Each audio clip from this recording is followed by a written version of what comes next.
Assalamualaikum warahmatullahi wabarakatuh.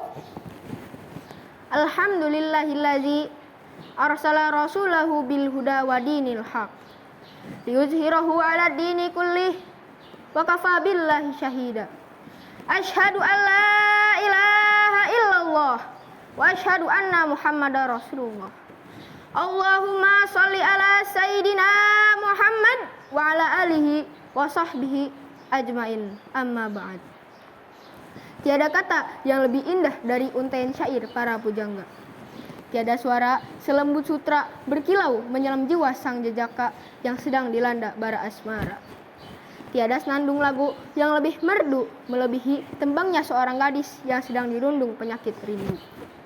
Kecuali alunan gema puja kepada sang pencipta diiringi gemercik sajian puji kepada ilahi Rabbi. Shalawat teriring salam semoga terlimpah curahkan keharibaan paduka yang mulia yang telah mengikis habis segala bentuk kemaksiatan, penghancur itikat jahiliyah sekaligus penghancur istana-istana anti Tuhan, yakni Habibana wa Nabiyana Muhammad sallallahu alaihi wasallam, kepada keluarganya, para sahabatnya, tabi'in tabiatnya, dan kita selaku umatnya yang insya Allah taat dan patuh akan ajarannya. Dewan juri yang saya hormati, teman-teman yang saya cintai, di masa sekarang ini tidak bisa kita pungkiri bahwa dunia tengah menghadapi krisis keteladanan dalam kepemimpinan. Banyak pemimpin yang kehilangan kepercayaan dari rakyatnya karena lebih mementingkan kepentingan pribadi atau kelompok dibandingkan kepentingan bersama. Kita sering menyaksikan bagaimana keputusan-keputusan yang dibuat bukan untuk kemaslahatan umat, melainkan demi kekuasaan dan popularitas semata. Akibatnya, masyarakat menjadi kecewa dan kehilangan sosok pemimpin yang benar-benar bisa dijadikan panutan.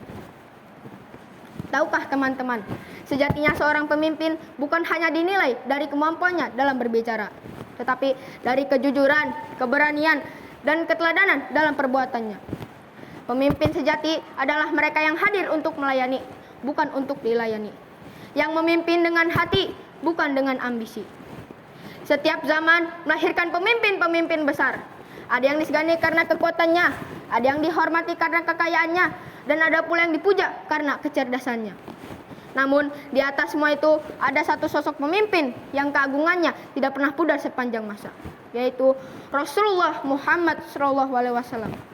Beliau dihormati bukan karena harta, bukan karena tahta, dan bukan pula karena jumlah pasukannya, melainkan karena akhlaknya mulia, kasih sayang kepada umatnya, dan keadilan terhadap semua manusia. Rasulullah menjadi contoh abadi bagi seluruh pemimpin di dunia. Beliau mengajarkan bahwa kepemimpinan adalah amanah, bukan kebanggaan. Beliau menunjukkan bahwa kekuasaan sejati bukanlah dengan menundukkan orang lain, tetapi yang mampu menundukkan hawa nafsu dan mengutamakan kebenaran. Teman-teman yang dirahmati Allah Subhanahu wa taala, Rasulullah SAW bukan hanya seorang nabi dan rasul, tetapi juga seorang pemimpin yang agung, pemimpin keluarga, masyarakat, bahkan pemimpin negara. Beliau memimpin bukan dengan kekerasan, melainkan dengan akhlaknya mulia, kasih sayang, dan keadilan. Sebagaimana firman Allah Subhanahu wa taala dalam surah Al-Ahzab ayat 21.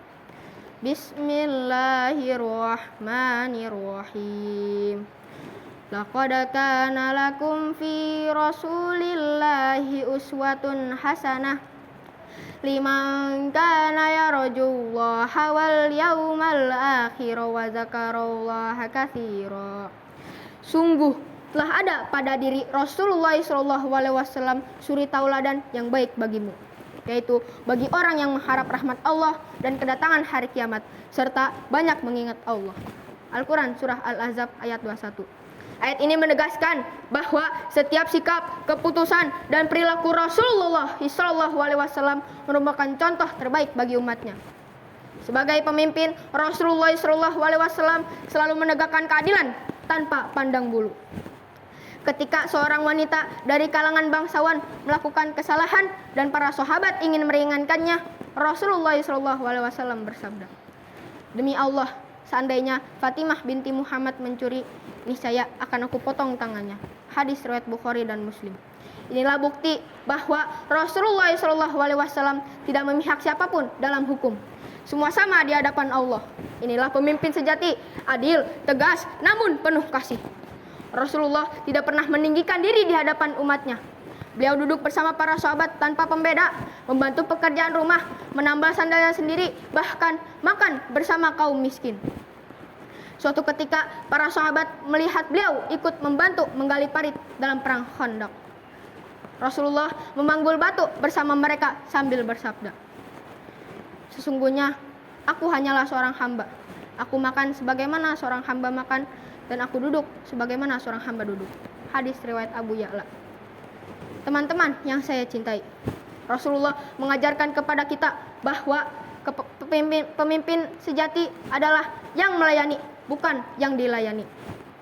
Jika kita ingin menjadi pemimpin, baik di rumah, di sekolah, maupun di masyarakat, maka teladanilah Rasulullah SAW.